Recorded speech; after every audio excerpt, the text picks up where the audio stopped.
नमस्कार। Dhirendra पुंडी news point में आप सभी का स्वागत है। आप मेरे साथ देख रहे हैं हमारे बहुत ही सीनियर और पत्रकारिता में एक अलग ही मुकाम रखने वाले भाऊ तोरसेकर सर को, जो हमेशा एक नई दृष्टि के साथ आते हैं।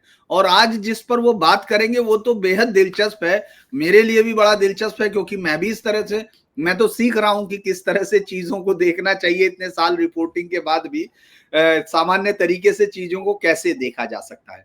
इस समय कर्नाटक में जो चल रहा है, डीके शिव कुमार के लोग इस समय दिल्ली में 40 से ज्यादा की संख्या में हैं और कांग्रेस पार्टी वहां से बाहर निकलने का कोई रास्ता देख नहीं रही है। उनको कोई रास्ता नहीं दिख रहा, क्योंकि मल्लिकार्जुन खड़गे जो देश में कांग्रेस के अध्यक्ष हैं, उनसे बड़ी कोई पोजीशन नहीं हो सकती। वो भी ये कह रहे हैं कि हाईकमान जो कहेगा मैं मान लूंगा। आखिर वो कौन हाईकमान है जो ये तय करेगा? लेकिन क्या कांग्रेस में ये जो कर्नाटक का संकट है, ये एक नई कोई कहानी है या एक शाप है जो साथ चलता हुआ आ रहा है, या एक ऐसा कोई परेशानी है? तो भाऊ, अगर हम इसको देखें कि दोनों तरफ से मौजूद है और पीछे हटता हुआ नहीं दिख रहा है कोई भी नहीं। मई 2023 में जब ये सरकार बनी थी तो उसी समय ये बात औपचारिक अनौपचारिक तौर पर सबको मालूम थी, 2.5 साल रहेंगे। लेकिन सीधा रमैया वही सीनियर है, उसी तरह से घाक खिलाड़ी है और उन्होंने अभी तक डी के शिव कुमार को पकड़ा हुआ है। क्या जाएगा ये रास्ता आगे की तरफ? बिल्कुल वही रास्ते पर चल रहे हैं जिस रास्ते पर राजस्थान निकल गया था। आपको याद होगा कि राजस्थान में जो विधानसभा चुनाव हुए थे तो बड़ी मेहनत राजेश पायलट ने जो है सचिन पायलट ने की थी। वो प्रदेश अध्यक्ष थे और उन्होंने पार्टी के लिए बहुमत लाया था। तो ऑब्वियस है कि जो प्रदेश अध्यक्ष होता है, मेहनत करता है, उसकी एम्बिशन होती है, अपेक्षा होती है कि मैं ही अगर मेजॉरिटी आ जाए तो मुख्यमंत्री बनूंगा, क्योंकि वो उसको लालच होता है ना। आप जब प्रदेश अध्यक्ष करते हो और उसी को ही मेहनत करने के लिए लगा देते हो। अब बीजेपी का कौन प्रदेश अध्यक्ष है ये बात अलग है, लेकिन कांग्रेस की बात लेते हैं तो मोदी की पॉपुलैरिटी पर बीजेपी चलती है, प्रदेश में हो या केंद्र में हो, कहीं भी। लेकिन अगर एक जगह पार्टी की हालत खराब है और केंद्र का कोई नेता उसको मदद नहीं कर रहा है, हमारे यहाँ नाना पटोले बहुत मेहनत कर रहे थे। हाँ, गलत जगह मेहनत कर रहे थे, बात छोड़ दो, लेकिन मेहनत तो कर रहे थे। कम से कम खबरों में, मीडिया में महाराष्ट्र में कांग्रेस है इसका कोई सबूत लोगों को मिलता था। आजकल तो आप कांग्रेस महाराष्ट्र में है ही नहीं, इसकी भी चर्चा नहीं होती। अब देखो कि 4-5-6% से ज्यादा बिहार में कांग्रेस का वोटिंग नहीं है, फिर भी उसकी चर्चा चलती रही। और महाराष्ट्र में कांग्रेस को कम से कम 12-13% वोट आज भी है। बुरी तरह से हारने वाली पार्टी होकर भी अगर उद्धव से ज्यादा कांग्रेस के वोट होकर भी कांग्रेस की चर्चा तक नहीं होती। तो ऐसी जगह अगर किसी को लगा दो और वो बहुत सारी मेहनत करके मेजॉरिटी वगैरह लाता है तो उसकी अपेक्षा कम से कम इतनी होती कि मुझे मुख्यमंत्री बनाए। बिल्कुल यही था, लेकिन सचिन पायलट को मुख्यमंत्री नहीं बनाया गया। वो नाराज हो गए थे। अशोक गहलोत पुराने चावल, पुराने अनुभवी नेता है, वही मुख्यमंत्री बनकर बैठ गए और उनको आश्वासन दिया गया था कि भाई आधे आधे समय के लिए तुमको दोनों को, बाद में यंग है तो अशोक गहलोत हट जाएंगे। और आखिर में सचिन पायलट को बगावत करनी पड़ी थी।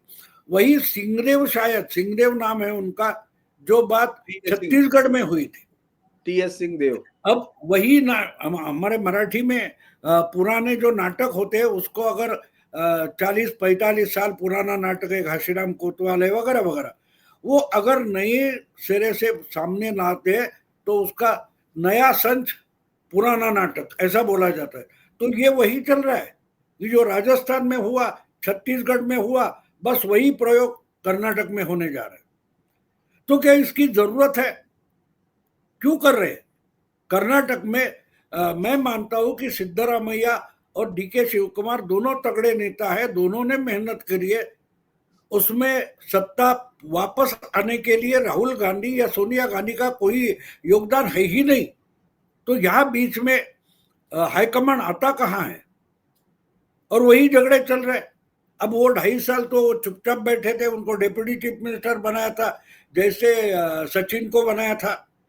बाद में सचिन ने बगावत की तो उसको निकाल दिया गया, बाद में मिनिस्टर तक नहीं बनाया गया। तो वही हिस्ट्री, वही इतिहास कर्नाटक में हम दोहराते हुए देख रहे। लेकिन इससे ना वो सबक लेने वाले, ना हाईकमांड सबक लेने वाली। और आहिस्ता आहिस्ता वही बात हम देखें तो अलग अलग राज्यों में, बिहार में अब नतीजे आने के बाद कांग्रेस में बहुत बड़ी मारामारी शुरू हो गई है। कुछ 6-7 नेताओं को 6 साल के लिए पार्टी से निकाल दिया, ऐसी खबर कल ही मैंने पढ़ी है। यानी बुरी तरह से पार्टी हार रही है। जो जो कुछ काम की चीज है वो समेट कर फिर से शुरू करना जरूरी है। और ऐसे वक्त में हाईकमांड क्या कर रही है? तो इसको बख्शिश दे रही है, उसको लात मारकर भगा रही है। इंक्लूसिव पॉलिटिक्स नहीं हो रही है तो पार्टी वापस खड़े कैसे होगी? क्या ये जो यूट्यूबर चमचे हैं या पत्रकार है या जो एनालिस्ट है वो पार्टी खड़ी करेंगे? ये कुछ एनालिसिस करते हैं और पार्टी के नेता उसी तरीके से पार्टी चलाना चाहते तो वैसा नहीं होता। जमीन पर जो कार्यकर्ता होते हैं उनके भरोसे पर पार्टी चलती है और बिल्कुल कर्नाटक में वही होने जा रहा है। कोई नई बात नहीं है। लेकिन मुझे ऐसा लगता है कि शायद कर्नाटक और एक इतिहास दोहराने जा रहा है। इसके पहले जो पूरी नेशनल लेवल की कांग्रेस टूटी थी उसका इतिहास भी शायद इस बार कर्नाटक से दोहराया जाएगा, ऐसे मुझे लगता है। क्योंकि आप बीच में मल्लिकार्जुन खड़गे का नाम भी आपने बोला, लेकिन खड़गे कर्नाटक के नेता है, वही कांग्रेस के अध्यक्ष है, दिल्ली में बैठे हुए बड़े नेता है। लेकिन ये कांग्रेस के तीसरे कन्नड़ अध्यक्ष है, राष्ट्रीय अध्यक्ष है, ये मत भूलो। और पीछे मुड़कर इतिहास में देखो, पिछले 50-60 साल में ये तीसरा कांग्रेस अध्यक्ष है जिसके समय में ये टर्मोइल शुरू हो गया। आपको शायद याद भी नहीं होगा, आपके जन्म के पहले की बात होगी। उस वक्त कांग्रेस के अध्यक्ष 67 में एस निजलिंगप्पा हुआ करते थे। उस वक्त कांग्रेस पार्टी टूटी थी। जो उसके बाद जो कुछ हो गया, दूसरी कांग्रेस आर वगैरह बन गई थी। सो इंदिरा गांधी के नेतृत्व में बाद में कर्नाटक के मुख्यमंत्री रहे देवराज अरस थे, वो भी कांग्रेस के अध्यक्ष बन गए। और फिर 78 में कांग्रेस टूटी थी। तो ये तीसरे कांग्रेस अध्यक्ष है जिनके समय में ऐसी सिचुएशन आ गई है कि झगड़ा शुरू हो गया और कांग्रेस के टूटने की बात खुद प्रधानमंत्री भी बोलने लगे हैं।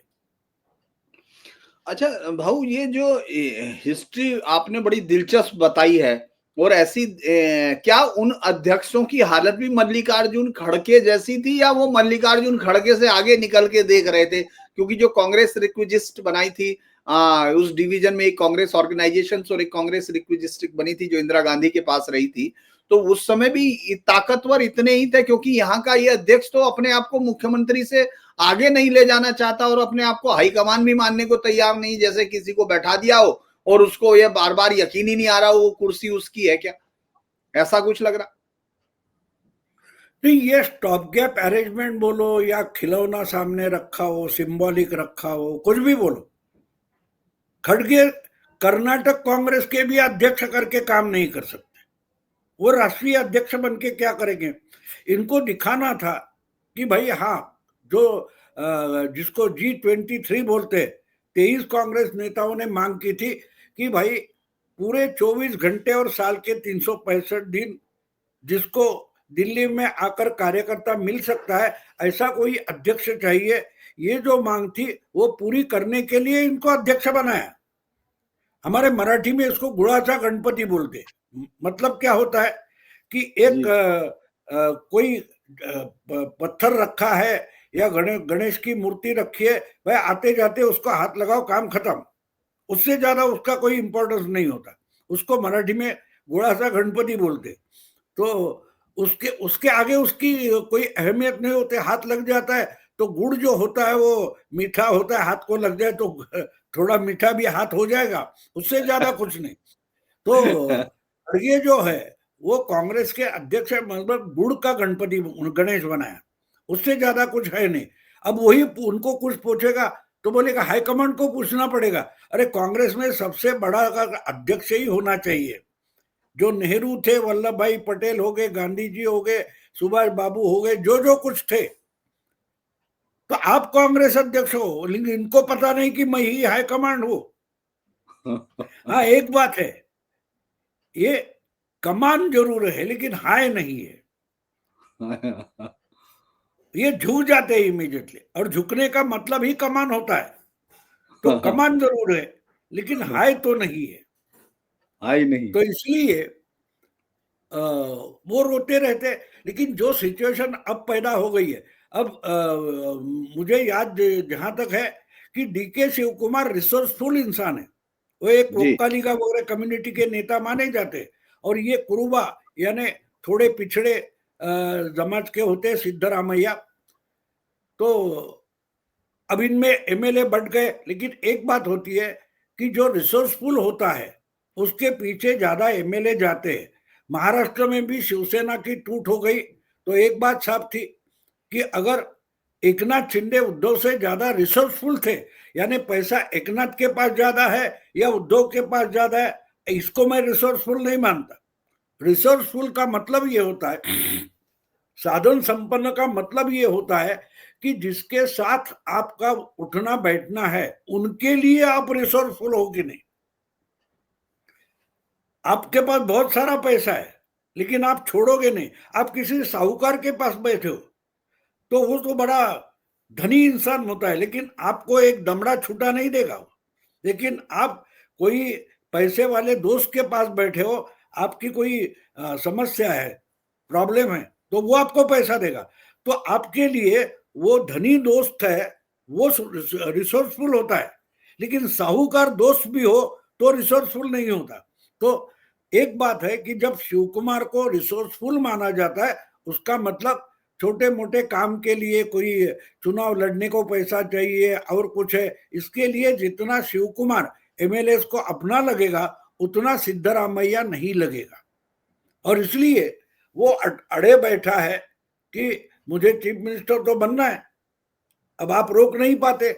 और यहां गड़बड़ शुरू हो गई है और ये समझ नहीं पा रहे।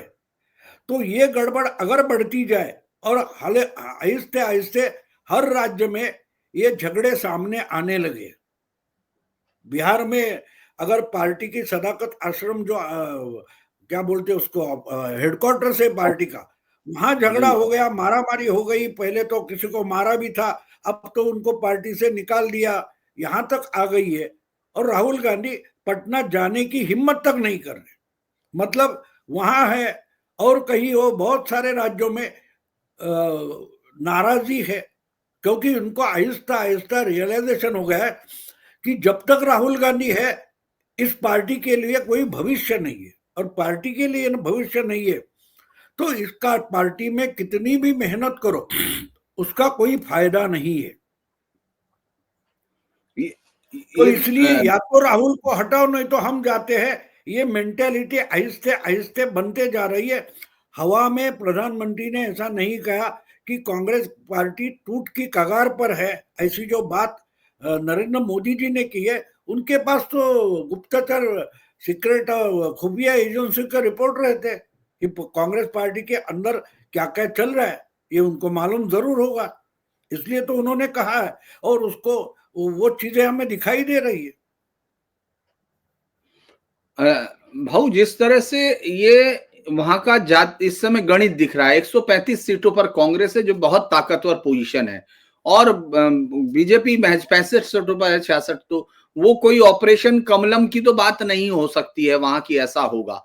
लेकिन क्या नई पार्टी बना सकते हैं डी के शिव कुमार? ऐसा लगता है, क्योंकि वो ये भी कह रहे हैं एक तरफ कि मैं बहुत वफादार हूं। और अगर हम 3 राज्यों में सिर्फ कांग्रेस बची है, हिमाचल प्रदेश वहां सुक्खू का है, इसके अलावा दूसरा है ये जो आपका रेवन्ना रेड्डी, और तीसरा ये आज एक रशीद किदवई, आपने जो पहली बातचीत में जो इशारा किया था, मैं उसी बात को मतलब आपने तो उसका जिक्र नहीं किया लेकिन मैं कर देता हूं, क्योंकि वो इशारा आपका बिल्कुल मुझे लगा जैसे बिल्कुल सटीक है कि कुछ पत्रकार या यूट्यूबर्स या इनसे बहुत प्रभावित है पार्टी। आज मैं रशीद किदवई जिसने किताब लिखी थी 24 अकबर रोड, या तमाम, या कांग्रेस के जिनको अब वो माना जाने लगा कि वो कांग्रेस की रणनीति को बहुत अच्छा समझते हैं, उन्होंने लिखा कि अब हाईकमान को वहां एक इंडिपेंडेंट आधारित नेता जिस जो बायस नहीं, और उन्होंने नेता कौन बताए, एक सचिन पायलट और दूसरा प्रियंका गांधी को। उन्होंने इन दोनों की उसमें कहा है कि इन दोनों को उसकी जांच करने दो या एक को करने दो और रियल सिचुएशन दो। यानी कांग्रेस के अंदर अब कोई ऐसा थिंक टैंक भी नहीं बचा, जैसे के वेणुगोपाल है, उनका केरल में भी उनको कौन पहचानता होगा, ये बड़ा दिलचस्प होता है, आश्चर्य होता है। उसके बाद दिग्विजय या जो पुरानी टीम थी वो गायब ही हो चुकी है, और नई टीम के नाम आप जो जितेंद्र सिंह, भंवर जितेंद्र सिंह या वो लोग भी अब कोई सामने नहीं है। तो क्या लगता है कि वाकई ये डिवीजन जो है इतना शार्पली होगा, क्योंकि वो इसको हटा नहीं सकते, कह रहे कि ये उनके पास पिछड़ा दलित वो समझिए, वरना दोनों राज्य, रेड्डी भी अपर कास्ट ही एक तरह से माने जाते हैं और उधर से ये भी सुक्खू भी, तो उसका कहना है कि मजबूरी है, इनको हटा नहीं सकते। तो क्या कांग्रेस ऐसी जगह फंस गई कि इधर कुआ इधर खाई? नहीं, देखो प्रॉब्लम, एक बात समझो आप, कोई भी सैनिक जो होता है, जवान जो होता है, वो उसको हारने वाला सेनापति पसंद नहीं होता, वो अपनी जिंदगी लगा जाता है, शहीद होने के लिए भी तैयार है, लेकिन हारने वाले के लिए मैं क्यों शहीद हो जाऊं? आज गारंटी है कि राहुल गांधी जहां लीडरशिप करेंगे वो चुनाव तो हारने वाले। तो जो लड़ने वाले हैं वो तंग आ चुके हैं, और जो लड़ाई में उतरते नहीं, बस ऐश आराम के लिए सत्ता के इर्द गिर्द रहते हैं, उनके लिए तो राहुल गांधी जरूरी है, क्योंकि राहुल की मेहरबानी पर इनकी ऐश चलती रहेगी। और उसके लिए मेहनत कौन करेगा? जो मैदान में उतर कर जमीन पर जाकर वोट लाते हैं, पार्टी को जिताते हैं, उनकी उनके लिए प्रॉब्लम है राहुल गांधी। तो राहुल गांधी ने कांग्रेस एक तरीके से डिवाइड की है। जो लोग चाहते हैं कि आज भी हम कांग्रेस को खड़ी कर सकते हैं, जा 10 साल लगे, 15 साल लगे, लेकिन मेहनत से कांग्रेस खड़ी होगी, ये एक सोच है। और दूसरी ये सोच है कि कोई चमत्कार घड़ेगा, कभी ना कभी तो बीजेपी हारेगी, तो फिर मजा ही मजा है, चैन ही चैन है। ये जो दो सोच है, इसमें ये झगड़ा चल रहा है। अब देखो, सिद्धरामैया जो थे वो ओरिजिनल कांग्रेसी नहीं है, वो देवेगौड़ा की पार्टी से आए हुए, लेकिन डटकर कांग्रेस के साथ रहे, मुख्यमंत्री बने, दोबारा बने। और डीके शिव कुमार भी ऐसे हैं, उनके नेक्स्ट जनरेशन के हैं, कि उन्होंने डटकर खड़ा रहकर पार्टी के लिए काम किया, बीजेपी के साथ अच्छा संघर्ष किया, लेकिन जब उनकी सत्ता आ गई तो ये झगड़ा शुरू हो गया। अब कांग्रेस के सामने भी वो प्रॉब्लम है, इनमें से किसको बड़ा करे, लेकिन दोनों को समझकर अगर चुनाव तक चुपचाप बैठ गए तो शायद नुकसान नहीं होगा। लेकिन इतिहास बताता है कि निजलिंगप्पा जब थे, वो भी एक मानो कांग्रेस के लिए खिलौना थे, इंदिरा गांधी के लिए खिलौना थे। वो कांग्रेस के अध्यक्ष थे और उनके साथ पूरी पार्टी थी, यानी पार्टी का सब ऊपरी हिस्सा जो है था, कांग्रेस वर्किंग कमेटी वगैरह उनके साथ थी।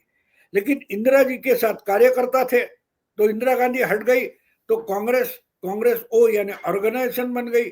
और अगले चुनाव में 1971 में कांग्रेस ओ का सफाया हो गया। तो बाद में कांग्रेसी गाय और बछड़ा चुनाव था, चिन्ह था जी। तो बैलगाड़ी चली गई और गाय बछड़ा आ गया। 78 में कांग्रेस के अध्यक्ष देवराज अरस्ते, उनका और इंदिरा गांधी की पट्टी नहीं थी, झगड़ा हो गया और इंदिरा जी ने फिर बगावत कर दी और फिर शुरू हो गया। और क्या हो गया, वो भी कांग्रेस टूट गई और गाय बछड़ा गायब हो गया, अब हाथ का पंजा आ गया।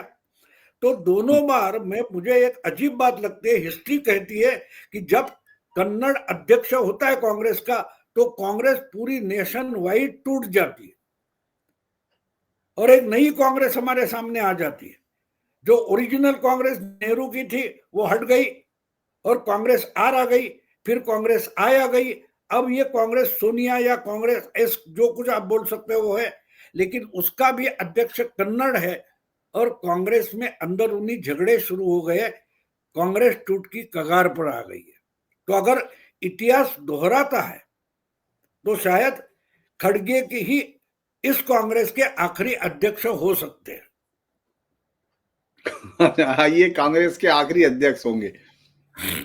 अच्छा, एक और बात है भाऊ, क्या आपको लगता है कि ये सिर्फ कर्नाटक का संकट है या ये राष्ट्रीय स्तर पर भी, क्योंकि अगले जिन राज्यों में चुनाव होने हैं वहां केरल को छोड़ दें तो उनको किसी भी जगह कोई उम्मीद की अभी भी कोई किरण नहीं, या उनका कोई एग्जिस्टेंस भी शो नहीं हो रहा है। और सबसे ऐसे संकट पे आपने 3 लोग जिनको हाईकमान मल्लिकार्जुन खड़गे मानते हैं या कह रहे होंगे, ऐसा हम समझते हैं, राहुल गांधी, प्रियंका गांधी और सोनिया गांधी, वो ऐसे संकट के समय भी शांत है। तो क्या नेशनल में भी आपको दिख रहा है कुछ, नेशनल तरफ में पार्टी कांग्रेस के अंदर वो होगा विद्रोह? नहीं, देखो, एक बार दंगा कैसे होता है, दंगा फसाद क्या होता है, लोगों के मन में अगर गुस्सा है, भरा हुआ गुस्सा है, उबल रहा है, तो किसी एक को पहला पत्थर मारना पड़ता है। एक ने पत्थर उठाया, दूसरे ने उठाया, 200, 400, 4000 लोग पत्थर उठाते, वो पत्थर लेके नहीं आते, वहीं कहीं पड़े हुए पत्थर होते हैं जमीन पर, और दंगा शुरू हो गया। तो अगर कर्नाटक से शुरू होता है, बिहार में फैलता है, उत्तर प्रदेश में जाएगा, तो फैलते जाएगा, और जब ये नेशन वाइड हो जाएगा तो उसे हैंडल करने की क्षमता ना आज के कांग्रेस अध्यक्ष मल्लिकार्जुन खड़गे में है, ना राहुल गांधी में है, ना प्रियंका वाड्रा में है, ना वेणुगोपाल में। इनमें एक क्षमता नहीं है। देखो, इंदिरा जी का मतलब समझाओ, इंदिरा जी अपने बलबूते पर, अपनी पॉपुलैरिटी पर पार्टी चला सकती थी। 1969 में उन्होंने पार्टी ने तय किया था कि भाई संजीव रेड्डी को राष्ट्रपति का कैंडिडेट बनाएंगे जी। उन्होंने उस फॉर्म पर सिग्नेचर की, लेकिन बोला व्हीप नहीं निकालोगी, अंतर आत्मा से पूछो और वोटिंग करो। और जो उपराष्ट्रपति टेम्पररी राष्ट्रपति बने थे वीवी गिरी, उनको उतारा मैदान में, निर्दलीय कैंडिडेट बनके वीवी गिरी राष्ट्रपति का चुनाव लड़े, लेकिन उनका भरोसा था इंदिरा जी मेरे पीछे पूरे वोटर खड़े कर देंगे, और देश भर के कांग्रेस के एमएलए, कांग्रेस के एमपी गिरी के साथ आ गए। उसके साथ साथ कम्युनिस्ट, सोशलिस्ट, ये सब नाच रहे थे, कम्युनिस्ट, सोशलिस्ट, हाँ हाँ हाँ, कांग्रेस टूट रही है, कांग्रेस टूट रही है। अरे कांग्रेस टूटने से क्या मतलब था? आप उसका फायदा उठाने वाले थे क्या? नहीं, क्योंकि इंदिरा जी को मालूम था अगर वीवी गिरी जीत गए तो पूरी की पूरी कांग्रेस मेरे साथ आ जाएगी, मुझे एक जीत मिलनी चाहिए, और उन्होंने वो किया। आप वही तरीका आप बंगाल में देखो, ममता बनर्जी जो है वो 98 से लेकर कांग्रेस से हट गई कि लेफ्ट से नहीं लड़ना चाहते, मैं लड़ूंगी। उनके साथ अजीत पंजा वगैरह कुछ 8-10 कांग्रेस के बंगाल के नेता थे, आ गए, उन्होंने 6 एमपी चुनकर आ गए, बीजेपी के साथ हाथ मिलाया था। लेफ्ट फ्रंट की सरकार फिर से आ गई, लेफ्ट फ्रंट के अच्छे एमपी आ गए, लेकिन कांग्रेस खत्म हो गई और ममता के 6 एमपी आए थे उसमें, और आहिस्ते आहिस्ता करके पूरी की पूरी कांग्रेस आज जो हम देखते हैं वो पूरी कांग्रेस और लेफ्ट के गुंडे मिलकर टीएमसी है। लेकिन वो 2011 की जीत ममता के लिए जरूरी थी, क्योंकि अगर वो जीत हो गई तो लेफ्ट के गुंडे भी मेरे साथ आ जाएंगे, लेफ्ट का केडर भी आ जाएगा, उसको मालूम था। वही इंदिरा गांधी का कॉन्फिडेंस था कि मैं अगर जीत जाती हो तो ये सब जिनको सत्ता चाहिए मेरे पीछे आ जाए। आज भी अगर बंगाल के लिए बीजेपी की रणनीति क्या है, हमको एक बार बंगाल में मेजॉरिटी लाना है, बचेगी नहीं टीएमसी, आप समझ लो, टीएमसी बंगाल में बचेगी नहीं। लेफ्ट फ्रंट को कोई हरा नहीं सकता था, ममता ने हरा कर दिखाया। किस आधार पर? सत्ता कब्जा हुई, लेफ्ट फ्रंट खत्म हो गई। वैसे ही अगर बीजेपी अगला विधानसभा चुनाव जीत जाती है, सत्ता में आती है, तो देखते देखते लोग पूछेंगे क्या टीएमसी नाम की कोई पार्टी थी? ऐसी हालत होगी, ऐसी हालत होगी। और मुझे लगता है कि शायद ममता से तंग आ चुके बहुत सारे भद्रलोक वगैरह बोला जाता है, लेफ्टिस्ट हाँ। इंटेलेक्चुअल्स, वो भी तंग आ चुके हैं और आहिस्ते आहिस्ते ममता को छोड़कर इनके पीछे, बीजेपी के पीछे आने लगे। और कांग्रेस की तो बात है ही, कांग्रेस पूरे देश में, कांग्रेस में दो धड़े हैं, जो गांधी लॉयलिस्ट है और कुछ कांग्रेस लॉयलिस्ट है। तो कांग्रेस लॉयलिस्ट है वो राहुल गांधी से तंग आ चुके हैं और अगर बदलाव चाहते हैं तो इनके साथ आ जाएंगे। और किस्मत की बात है कि फिर से एक बार कन्नड़ कांग्रेस अध्यक्ष है। अगर इतिहास दोहराता है तो मल्लिकार्जुन खड़गे के कारण ही कांग्रेस टूटेगी, क्योंकि वही तो हिस्टोरिकल परंपरा है कि जब कन्नड़ कांग्रेस अध्यक्ष होता है पूरी देश भर की कांग्रेस दुबंग हो जाती है। लेकिन इस बार कांग्रेस राहुल के साथ खड़ी होगी क्या? जैसे पहले इंदिरा गांधी के साथ खड़ी हुई, तो राहुल पे बचा हुआ कुछ है? राहुल से ही तो नाराजगी लोगों की है। ये तो पहले से उलट उदाहरण हम कह सकते हैं, क्योंकि पहले इंदिरा गांधी के साथ लोग भी थे और उनकी पार्टी का बहुत बड़ा कैडर भी साथ रहा। लेकिन इस बार क्या आपको लगता है राहुल या प्रियंका या दोनों मिलके, इनमें से किसी के साथ पार्टी का कोई इस तरह का ग्रुप या लोगों का कुछ इस तरह का रहेगा? ओरिजिनल पार्टी आपको क्या लगती है कौन से के पास रहनी है?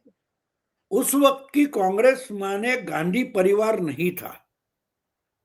उस वक्त यानी इंदिरा गांधी, या इंदिरा गांधी ने जो परिवारवाद शुरू किया वो उसके बाद शुरू किया है। तो उस वक्त की इंदिरा गांधी जो थी उसका मतलब गांधी परिवार नहीं था।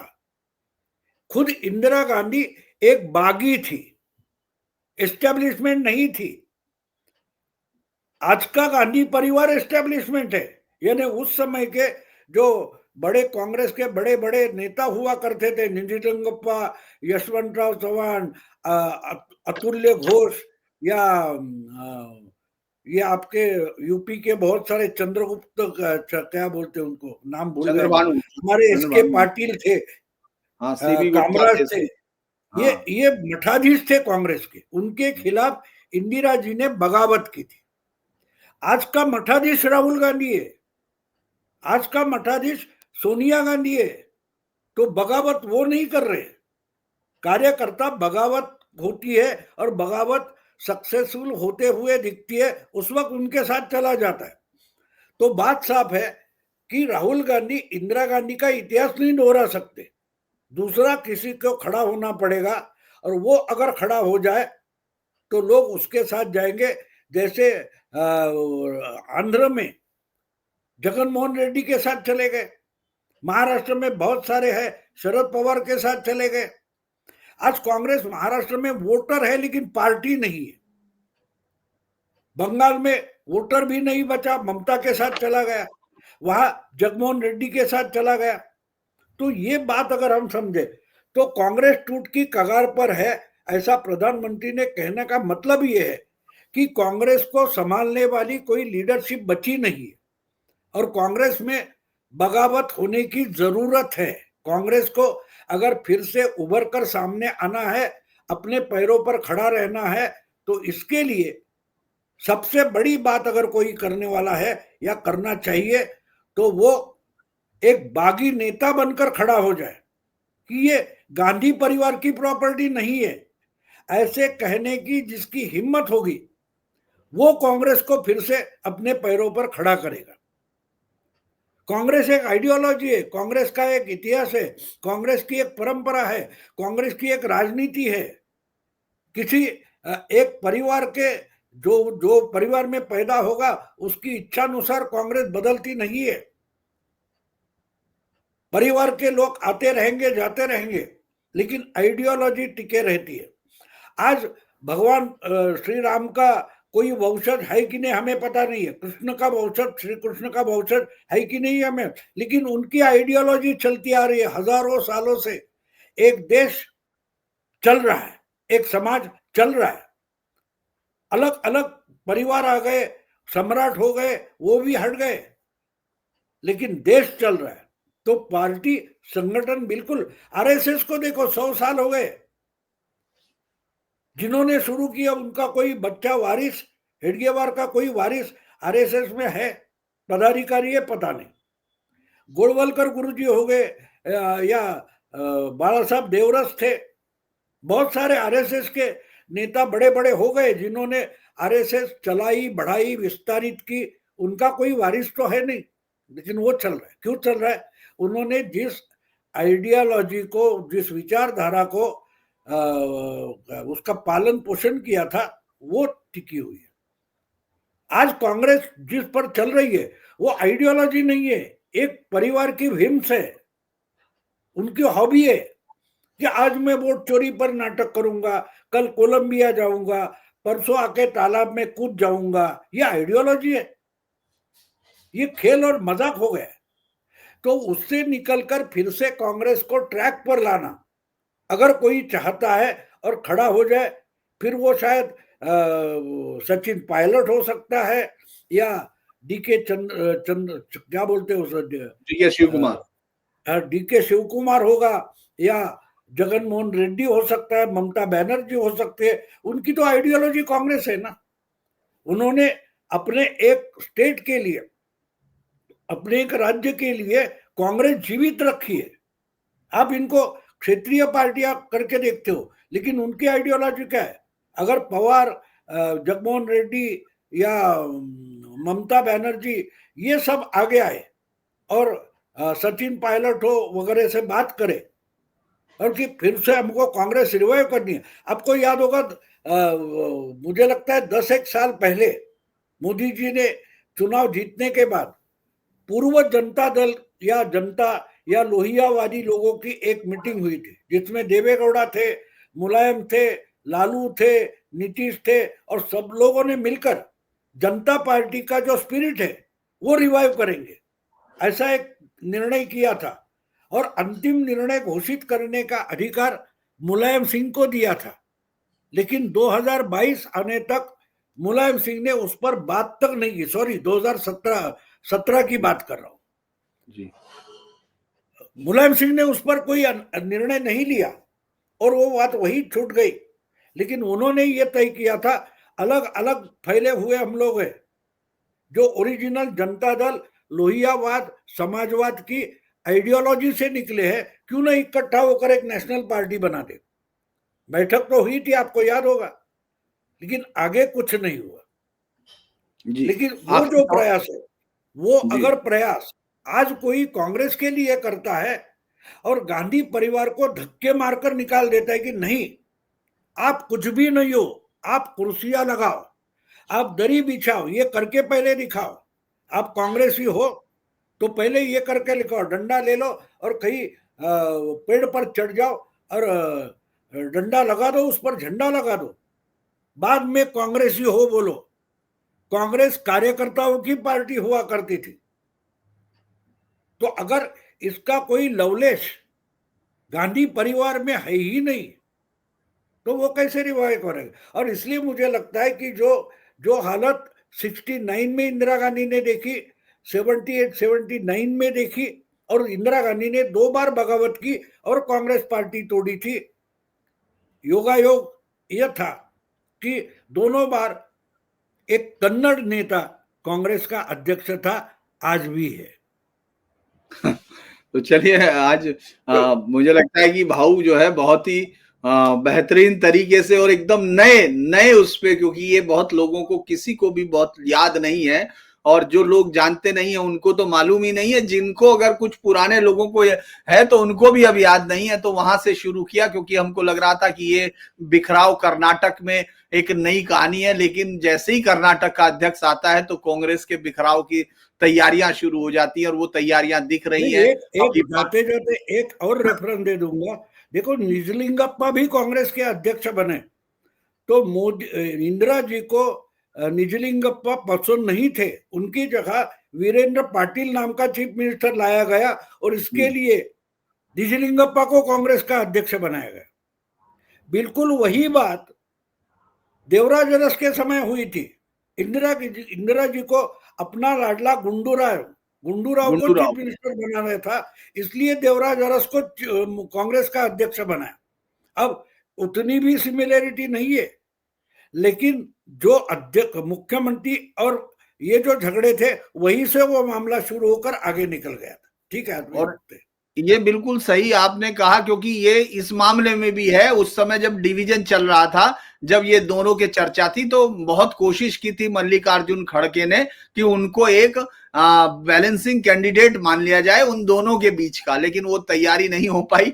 तो मुझे लगता है इतनी सारी सिमिलरिटी के साथ बहुत ही आप जुड़े भाऊ, आपका बहुत बहुत धन्यवाद, और तमाम दर्शकों की ओर से मेरी आपको बहुत बहुत शुभकामनाएं। आप बहुत हम लोगों के साथ लगातार आशीर्वाद बनाए रखें, स्नेह देते रहे तमाम जो हमारे दर्शक हैं उन तक नई सूचनाओं के साथ। तो आज के लिए इतना ही, फिर जल्द मुलाकात होगी। नमस्कार।